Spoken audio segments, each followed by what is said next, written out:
সবাইকে স্বাগত জানাচ্ছি ট্রিক্স 75 এ। আজকের ভিডিওতে আমরা দেখব আমরা প্রতিনিয়ত যে সফটওয়্যারগুলো ইনস্টল করি, ইনস্টল করার পর আমাদের যখন প্রয়োজন হয় এটা আনইনস্টল করার, তো তখন আমরা সেটা আনইনস্টল করতে পারি না। তো অনেক ধরনের সমস্যা হয় আমাদের পিসিতে। তো আজকে আমি সেটি দেখাবো কিভাবে আপনি আপনার কম্পিউটারে ইনস্টলকৃত সফটওয়্যারগুলো আনইনস্টল করবেন ফোর্সলি। How to force uninstall a program that won't uninstall in Windows 10। তো আমরা আজকে Windows 10 এর যে সফটওয়্যারগুলো রয়েছে সেটা আমরা কিভাবে আনইনস্টল করব সেটি দেখব। তো চলুন দেখে নিই। তো আমরা জেনুইন ভাবে আমাদের মাইক্রোসফটের এই ওয়েবসাইটে চলে আসব। এখানে বলছে কি যে fix the problem that blocks program from being install or removed. আমরা এই লিংকটা আমার ভিডিও ডেসক্রিপশন বক্সে দিয়ে দিব, সেখান থেকে আপনারা ডাউনলোড করতে পারবেন। তো এই লিংকে আসার পর এখান থেকে ডাউনলোড ট্রাবল শুটার এই অপশানে ক্লিক করব।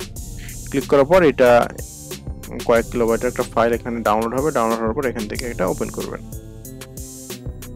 ওপেন করার পর এখান থেকে নেক্সট এই অপশানে ক্লিক করবেন।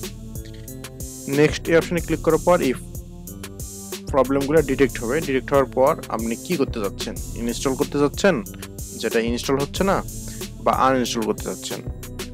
তো আমার সমস্যা হচ্ছে আনইনস্টল হচ্ছে না, তো আমি সেই প্রোগ্রামে ক্লিক করব। ক্লিক করার পর এখান থেকে আমাদের যেই প্রোগ্রামটা আনইনস্টল হচ্ছে না সেই প্রোগ্রামটা সিলেক্ট করে দেব। সিলেক্ট করে দেওয়ার পর এখান থেকে নেক্সট এই অপশনে ক্লিক। তো নেক্সট এই অপশনে ক্লিক করলে আমাদের এইটা অটোমেটিক আনইনস্টল হয়ে যাবে। যদি আপনাদের কম্পিউটারে এখনো এটা থাকে তাহলে এটা রিস্টার্ট দিলেই আপনার এই ফাইলটা রিমুভ হয়ে যাবে। আর যদি আপনাদের প্রয়োজন হয় সেটা হচ্ছে আমার ইনস্টল করা, ঠিক একইভাবে এই অপশানে যাওয়ার পর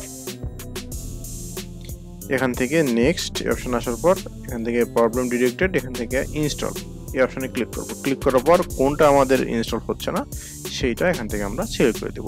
দেওয়ার পর এখান থেকে নেক্সট অপশানে ক্লিক করব। তাহলে আমাদের ইনস্টলকৃত সমস্যা বা আনইনস্টলকৃত সমস্যা যে কোনো সমস্যা সমাধান হয়ে যাবে ইনশাল্লাহ। তো আশা করি ভিডিওটি আপনাদের অনেক উপকার আসবে। এইরকম আরও অনেক ভিডিও পেতে আমার চ্যানেলটি সাবস্ক্রাইব করতে পারেন। আমি এডুকেশনাল আপডেট এবং কম্পিউটার রিলেটেড বিভিন্ন ধরনের ট্রিক্স এবং টিপস শেয়ার করে থাকি। ধন্যবাদ সবাইকে।